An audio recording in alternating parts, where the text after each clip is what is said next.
ഒരു best captaincy എന്ന് വേണമെങ്കിൽ നമുക്ക് നമ്മുടെ ശ്രേയസ് അയ്യറിന് പറയാനായിട്ട് സാധിക്കും. എന്താണെന്ന് വെച്ചിട്ടുണ്ടെങ്കിൽ 2015 ശ്രേയസ് അയ്യർ അദ്ദേഹത്തിന്റെ IPL ജേർണി സ്റ്റാർട്ട് ചെയ്യുന്നത്.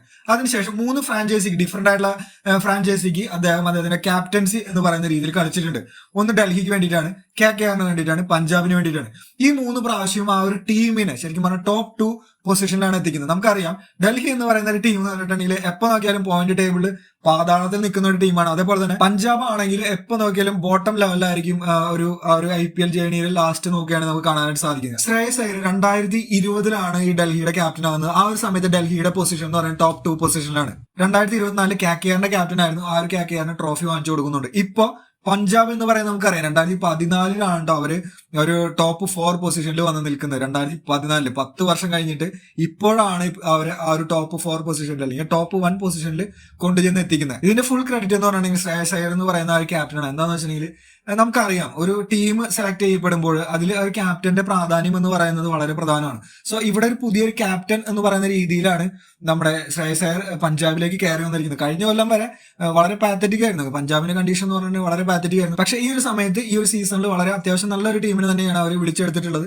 ഒരു ക്യാപ്റ്റൻ എന്ന രീതിയിൽ ഒരു പുതു ക്യാപ്റ്റനായിട്ട് ശ്രേയസ് അയ്യറും വരുന്നുണ്ട്. പക്ഷെ ആ ഒരു ടീമിനെ വെച്ചിട്ട് ടോപ്പ് 1 പൊസിഷനിലേക്ക് കൊണ്ടുചെന്ന് എത്തിക്കണമെങ്കിൽ അദ്ദേഹത്തിന്റെ ആ ഒരു ക്യാപ്റ്റൻസി എന്ന് പറയുന്നത് എടുത്തു പറയേണ്ട ഒരു കാര്യമാണ്. ശ്രേയസ് അയ്യറിന്റെ ഒരു പ്രത്യേകത എന്ന് വെച്ചാൽ അദ്ദേഹത്തിന്റെ ആ ഒരു ക്യാപ്റ്റൻസി എന്ന് പറയുന്ന ഉത്തരവാദിത്തം വളരെ നല്ല രീതിയിൽ വെടുപ്പോട് കൂടിയിട്ട് ചെയ്യുമെന്നുള്ളതാണ്. നമ്മൾ മറ്റ് പല ക്യാപ്റ്റൻസിനെയും കണ്ടിട്ടുണ്ട്. അത് IPL ആയാലും ടീമിലായാലും അവര് ക്യാപ്റ്റനായിട്ട് നല്ല രീതിയിൽ ഫോം ഒന്നും ഉണ്ടാവില്ല, കളിക്കും ചെയ്യില്ല. പക്ഷെ ആ ഒരു ക്യാപ്റ്റൻ എന്ന് പറയുന്ന ഒരു പേരിൽ ഇങ്ങനെ മുന്നോട്ട് പോയിക്കൊണ്ടിരിക്കും. അവർ കളിച്ചാലും കുഴപ്പമില്ല, കളിച്ചില്ലെങ്കിലും കുഴപ്പമില്ല, അവിടെ ക്യാപ്റ്റനായിട്ട് ഉണ്ടായിരിക്കും എന്നുള്ളതാണ്. പക്ഷെ ശ്രേയസ് അയ്യർ അങ്ങനെയല്ല. അദ്ദേഹത്തിന്റെ ആ ഒരു കരിയർ നമ്മൾ നോക്കുമ്പോൾ അദ്ദേഹത്തിന്റെ ആയിട്ടുള്ള ഫുൾ എഫേർട്ട്, നല്ല രീതിയിലുള്ള ഡെഡിക്കേഷൻ, ആ ഒരു നല്ല രീതിയിൽ കളിക്കുക എന്നുള്ളൊരു കാര്യം, ഫോം ഔട്ട് എന്ന് പറയുന്ന സംഭവമൊക്കെ വളരെ കുറവാണ്. അദ്ദേഹത്തിന്റെ കരിയറിൽ നമ്മൾ നോക്കുകയാണെങ്കിൽ ഫോം ഔട്ട് എന്ന് പറയുന്ന ഒരു സംഭവമൊക്കെ വളരെ കുറവാണ്. പക്ഷെ അദ്ദേഹത്തിൻ്റെതായിട്ടുള്ള ഒരു കോൺട്രിബ്യൂഷൻ ആ ഒരു ടീമിന് അവിടെ ഉണ്ടായിരിക്കും എന്നുള്ളതാണ് പ്രത്യേകത. നമ്മൾ എടുത്തു പറയേണ്ട ഒരു കാര്യം എന്ന് വെച്ചിട്ടുണ്ടെങ്കിൽ അദ്ദേഹത്തിന്റെ ഒരു ക്യാപ്റ്റൻസി എന്ന് പറയുന്ന രീതിയിൽ വിന്നിംഗ് പെർസെന്റേജ് കുറച്ചുകൂടി കൂടിക്കൊണ്ട് വരികയാണ്. അതായത് 50% അബവ് അദ്ദേഹത്തിന് വിന്നിംഗ് പെർസെന്റേജ് കൂടിക്കൊണ്ടിരിക്കുകയാണ്. തീർച്ചയായിട്ടും ഇദ്ദേഹത്തിനൊക്കെ ശരിക്കും പറഞ്ഞാൽ നമ്മുടെ ഇന്ത്യൻ ടീമിന്റെ ആ ഒരു ക്യാപ്റ്റൻസി എന്ന് പറയുന്ന കാര്യമൊക്കെ കയ്യിൽ കൊടുക്കാവുന്നതേ ഉള്ളൂ. അത് ലോകം കണ്ട ഏറ്റവും നല്ല ക്യാപ്റ്റൻ ആയിട്ടുള്ള പോണ്ടിങ് തന്നെ പറയുന്നുണ്ട്. പഞ്ചാബിന്റെ ആ ഒരു കോച്ചായിട്ടുള്ള പോണ്ടിങ് തന്നെ പറയുന്നുണ്ട്. നമുക്കറിയാം 90s കിഡ്സിനെ സംബന്ധിച്ചിടത്തോളം അറിയാം ഏറ്റവും പേടിയുള്ള ഒരു ക്യാപ്റ്റനാണ് നമ്മളെ സംബന്ധിച്ചിടത്തോളം പോണ്ടിങ് എങ്ങനെയുള്ള ക്യാപ്റ്റൻസി ഒഴിഞ്ഞിരുന്നെങ്കിൽ എന്ന് പ്രാർത്ഥിച്ചിരുന്ന കാലഘട്ടം വരെ ഉണ്ടായിരുന്നു. പോണ്ടിങ് ക്യാപ്റ്റൻ ആണെങ്കിൽ എങ്ങനെയെങ്കിലൊക്കെ വിജയിപ്പിച്ചിരിക്കുക. അത് തന്നെയാണ് നമ്മൾ 2025 ഈ ഒരു പഞ്ചാബിന്റെ കാര്യത്തിലായാലും കാണുന്നത്. നല്ലൊരു ടീമിനെ കിട്ടി അദ്ദേഹം ഒരു ടോപ്പ് 1 പൊസിഷനിൽ കൊണ്ടുചെന്ന് എത്തിച്ചിരിക്കുകയാണ്.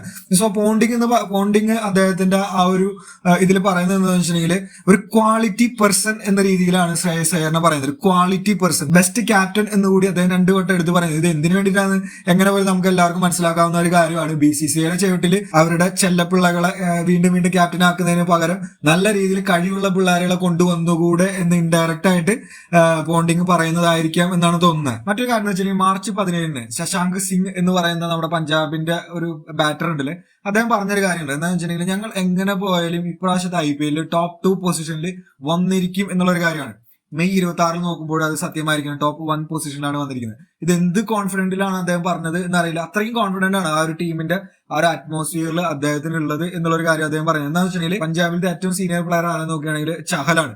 ഈ ചഹലിന് കൊടുക്കുന്ന അതേ മര്യാദ ആ ഒരു പഞ്ചാബിന്റെ ബസ് ഡ്രൈവർ ഉണ്ടാവല്ലോ, ഓരോ സ്റ്റേഡിയത്തിലേക്ക് നമുക്ക് കൊണ്ടുപോകുന്ന ഓരോ ഡ്രൈവർ ഉണ്ടായിരിക്കുമല്ലോ, ആ ഡ്രൈവറിനും ഞങ്ങൾ കൊടുത്തിരിക്കും എന്നുള്ളൊരു കാര്യം അദ്ദേഹം പറയുന്നുണ്ട്. അതായത് റെസ്പെക്ട് എന്ന് പറയുന്ന ഒരു കാര്യം എല്ലാ ടീം പ്ലെയേഴ്സിനും ഉണ്ടായിരിക്കും എന്നുള്ളതാണ്. അതായിരിക്കും ചിലപ്പോൾ ഒരു പക്ഷെ പഞ്ചാബ് എന്ന് പറയുന്ന ടീം ഇത്രയ്ക്ക് നല്ല രീതിയിൽ കളിക്കുന്നത്. കാരണം എന്ന് വെച്ചാൽ ഈഗോ എന്ന് പറയുന്ന ഒരു കാര്യമാണ്. ഒരു സീനിയർ പ്ലെയറിനോ അല്ലെങ്കിൽ നല്ല രീതിയിൽ കളിച്ച ഒരു പ്ലെയറിനോ നല്ല രീതിയിലുള്ള ഒരു അപ്രീസിയേഷൻ കിട്ടിയിരിക്കും, തീർച്ചയായിട്ടും അടുത്തൊരു കളി അവന് നല്ല രീതിയിൽ കളിക്കാനായിട്ട് സാധിക്കുക എന്ന് പറയുന്നത് കുറച്ച് ബുദ്ധിമുട്ടുള്ള ഒരു കാര്യമാണ്. അത് തന്നെയാണ് നമ്മുടെ ശ്രേയസ് അയ്യരും കഴിഞ്ഞ എല്ലാ ഫ്രാഞ്ചൈസികളെയും കുറിച്ച് പറഞ്ഞത്. നല്ല രീതിയിലുള്ള അപ്രീസിയേഷൻ കിട്ടിയില്ല, നല്ല രീതിയിലുള്ള റെസ്പെക്ട് കിട്ടിയില്ല. രാഹുൽ ആയാലും പറഞ്ഞിട്ടുണ്ടായിരുന്നു. സോ ആ ഒരു സംഭവം ഈഗോ എങ്ങനെ പോയാലും നമുക്ക് ഹൈക്ക് ചെയ്യാനുള്ള ചാൻസ് ഉണ്ട്. സോ അതെങ്ങനെ പോയാലും ഇപ്പോൾ പഞ്ചാബിന്റെ അറ്റ്മോസ്ഫിയറിൽ ഇല്ല എന്നുള്ളതാണ് സത്യം. അതിനുവേണ്ടിയിട്ടാണ് തോന്നുന്നു പ്രീതി സിന്ധ ഓരോ മാച്ച് കഴിയുമ്പോഴും ഓടി പോവുക, കെട്ടിപ്പിടിക്കുക, അപ്രീഷിയേറ്റ് ചെയ്യുക, അങ്ങനത്തെ കുറെ കാര്യങ്ങളൊക്കെ. അപ്രീസിയേഷന്റെ കുറവിന് വേണ്ട എന്നുള്ള ഒരു കാര്യത്തിന് വേണ്ടിയിട്ടായിരിക്കാം ആ ഒരു മാനേജ്മെന്റിന്റെ മെയിൻ അജണ്ട എന്നുള്ള രീതിയിൽ ഇങ്ങനത്തെ ഒരു കാര്യം സ്വീകരിച്ചിരിക്കുന്നത്. സോ അതായത് നമ്മൾക്ക് നോക്കുകയാണെങ്കിൽ ശ്രേയസ് അയ്യർ എന്ന് പറയുന്ന ആ ഒരു ക്യാപ്റ്റൻസി പഞ്ചാബ് അത്രയ്ക്കധികം എന്താ പറയുക വിലമതിക്കുന്നു എന്നുള്ളത് നമുക്ക് ഈ ഒരു ഇതിൽ കാണാനായിട്ട് സാധിക്കും.